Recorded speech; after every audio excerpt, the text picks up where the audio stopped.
As the cleanup batter in this impressive program, I'm very pleased to introduce another old friend, well known again to this community, not least because of his time working for Goldman Sachs.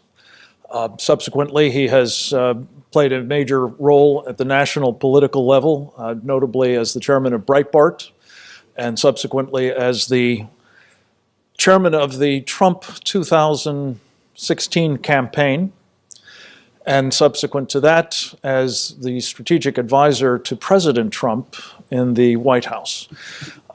He needs no further introduction other than to say a great welcome to Steve Bannon.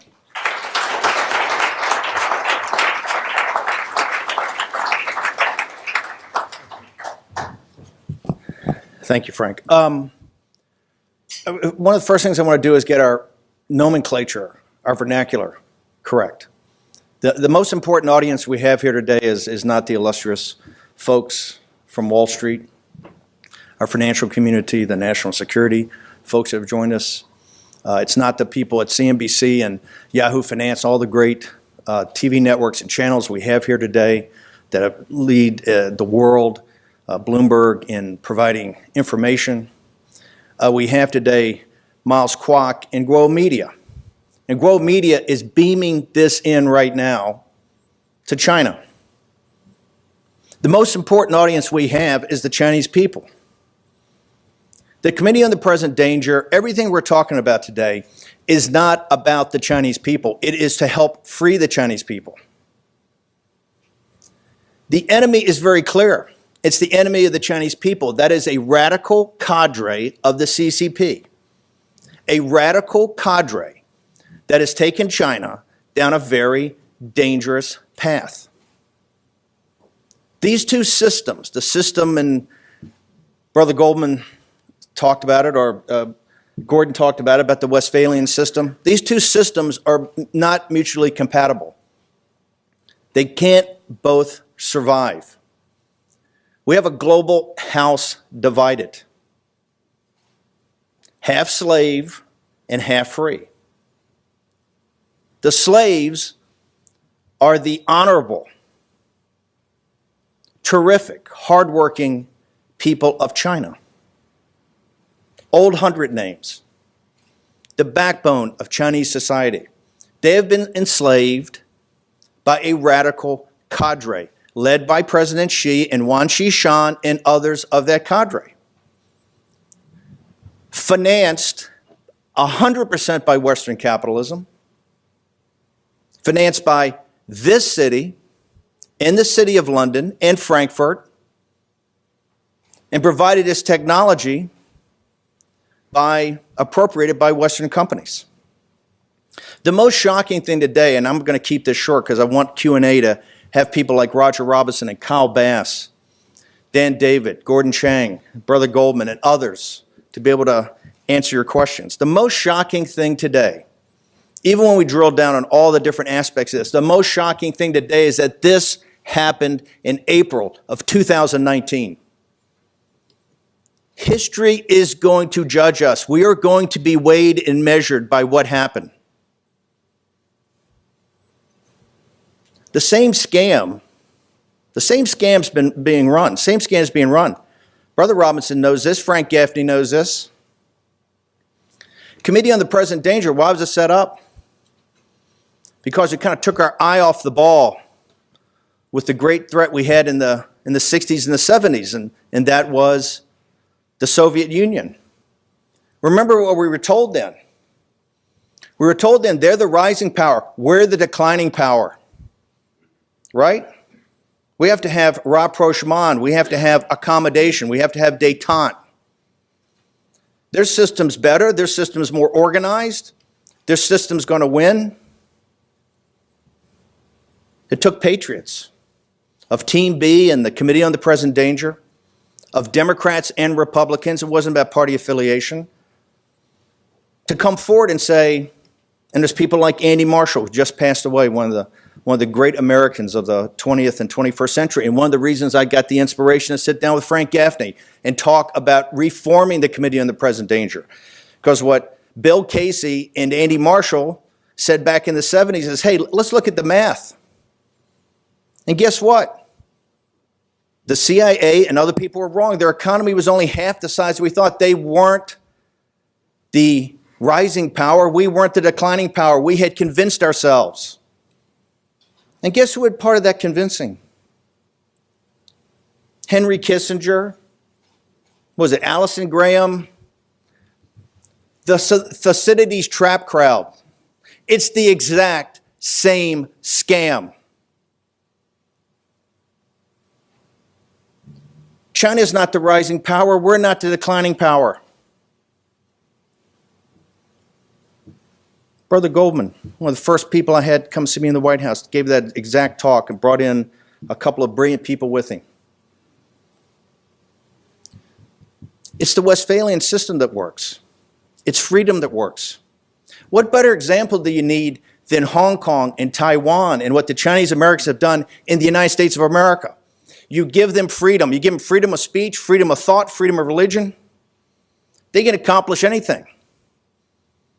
But if you finance a gulag, you're going to get a gulag on a global scale. And trust me, the radical cadre, the CCP, that is their plan.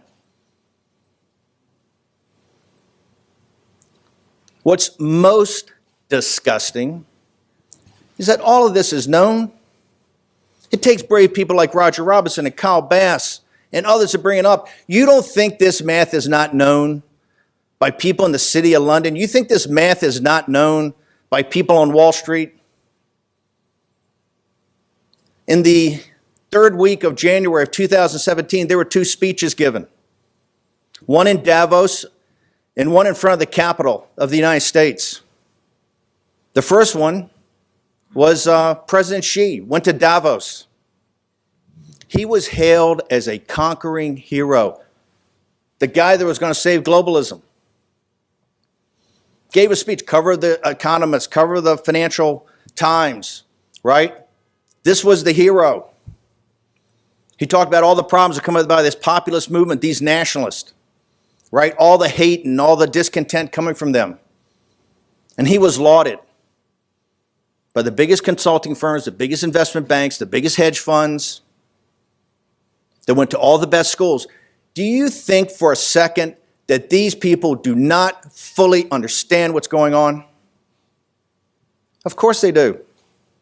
But they have a higher calling, and that's money. History is going to weigh and measure us. And you have a decision. Are you going to be on the right side of history? In that same week, Donald Trump gave a speech, the American Carnage speech, which I'm very proud to have had a slight assistance to then candidate Trump in writing. The key part was not American Carnage. It was the litany of what he had talked about American decline. And finished on the line, now comes the hour of action. It is Donald Trump that has completely reversed the field and now has engaged China, really, in what I think is not a trade deal, the beginning of an armistice, because it's a war. This is the great Bible, unrestricted warfare. Unrestricted warfare. This is the book, the great book written by the two Chinese colonels in the PLA in the late 90s, which we base all of this on. This is the most significant book of strategy since Clausewitz. And this lays out in very excruciating detail in 1999 of exactly how they're going to take down the hegemon of the industrial democracies of the West. And it's like Roger said, it's no more 5 or 6 domains. It's very simple. You have information and cyber warfare, you have economic warfare, and you have kinetic warfare. And the last thing we want to do is get tangled up with the West in kinetic warfare. Because the one thing they have shown is they know how to fight. Okay? Eventually we'll get there, but we can take them down through information, and that is both media, influence, and cyber, and economic warfare. And they have been engaged in economic warfare, direct economic warfare with the West for 20 years. It is President Trump that has now reinforced our ability to combat that, with the attitude that we're not the declining power. I agree with Gordon and others. I think, and I was one of the original team that got the trade, contextualized the trade, to set the framework for it. I agree with Gordon. I think we ought to walk away from this right now. We ought to start playing hardball. We ought to start playing smash mouth. The reason is this radical cadre only understands one thing. Ask the Chinese people. Why do you think Guo Media today has to try to pierce the firewall? A firewall we should understand that's built not just by American and Western technology, but also by Western and American companies. Why does that have to happen? They don't want this information out there. In fact, as soon as it becomes a Bridge and Road Initiative is now, well, it used to be One Belt, One Road. As soon as the West starts to expose that, they want to change the term. Made in China 2025 is not to be talked about. I don't think it's had a mention in the Chinese media in 9 months. Right? They're trying to pull back from any relationship at all with Huawei with the PLA. Huawei is the PLA. And if the senior executives of Huawei don't like me saying that, then bring it. I would love to have Discovery in this one. You are the People's Liberation Army. Here's the dilemma. The dilemma is the burden is upon us. Not just the average citizens, it's our system. If we acted as fiduciaries, the underpinning of the entire financial system, why are our capital markets so robust? It's about our fiduciary responsibility. Here is why Trump and here's why the deplorables are so angry. Here's why they elected Donald Trump. They understand the factories got shipped to China. They understand the jobs went. And as J.D. Vance shows in Hillbilly Elegies, the opioids, that's what the opioid crisis is. Tariffs are not about a tax. Tariffs are about self-esteem and dignity. It's about bringing manufacturing jobs back. But more importantly, as you peel it back, the deplorables' pension funds financed it. This is a Greek tragedy. The greatest power on earth, the working people that are the backbone of it, that hold our civic society together, that coach Little League, that build the churches, that serve in these desolate battlefields of Iraq and Afghanistan. I was a junior officer when I was on a destroyer in the South China Sea. A South China Sea then that we were hunting for carrier battle groups to protect and hunting for Soviet submarines. Never ever envisioning that an American government would look the other way when stationary aircraft carriers essentially were built to take away the freedom of navigation and the lifeline to our allies in Taiwan and South Korea and Japan. I want to wrap with one thing. Joe Biden, opening his presidential campaign today. America's an idea. America's not an idea. America's a country. America's a country with a border and a people and a land and very empowering ideas it got from the Judeo-Christian West that have been passed down from millennia. So they got the 20 candidates Joe's going to go across. New York Post provides us today, the 20 candidates, right? What their poll numbers are, what they're running on. And Joe's going to add to this. And they talk about what they stand for. And I happened to watch, I don't know if you did, I watched all 5 hours the other night of the CNN town halls. You know what's almost never mentioned? China. This is the greatest existential threat we've ever had. This makes the Soviet Union's economy, Russia's economy today is the size of New York State. When Andy Marshall and Bill Casey did the analysis for Ronald Reagan, it was the size of California. That changed the entire dynamic of the Cold War. That was the Reagan defense bill. We were never going to build a 600-ship Navy. I was the special assistant to the chief of naval operation. It was economic warfare to bury them, as was Star Wars. That's what Roger Robinson did. He's one of the unknown heroes and not well enough known. He worked on that. That's how we destroyed the Soviet Union. And by the way, CIA still got it wrong. Said take 50 years. Took 8. Why? Because what did Reagan say? We win and they lose. And that's what the Committee on President Danger is. In all of this, and I'm going to wrap up shortly, they go through what everybody stands for. And I quote from the New York Post. Somebody's running on mindfulness. And that is not Marianne Williamson. She's running on at least bringing positivity. I might note to the New York Post, by the way, you've swapped the picture. This is actually Swalwell. That's Tim Ryan. Your campaign's going poorly when the New York Post gets your pictures wrong. But it's really about Joe. It's not about this group. It's Joe Biden.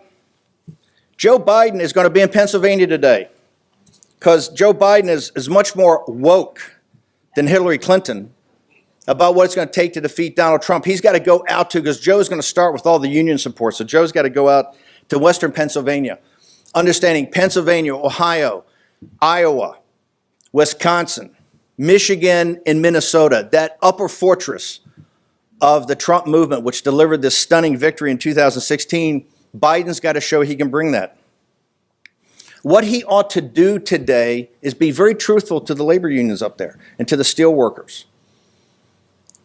Joe Biden's got to come 100% clean on his relationship and his family's relationship with the CCP.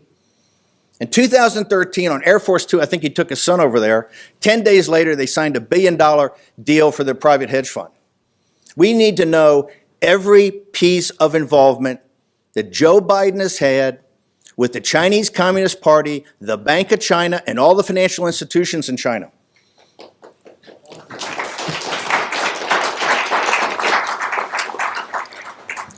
And Joe Biden has to tell those steel workers it was Donald Trump that brought in the 232s, that put the tariffs on steel and aluminum, start to bring the jobs back. Remember, Trump was mocked and ridiculed about when he did the 232 and he did the 301 on technology. He was mocked and ridiculed. This could not happen. It couldn't happen at all. Joe Biden was there for 8 years. We had the Munich of the 21st century was allowing the CCP to build those islands.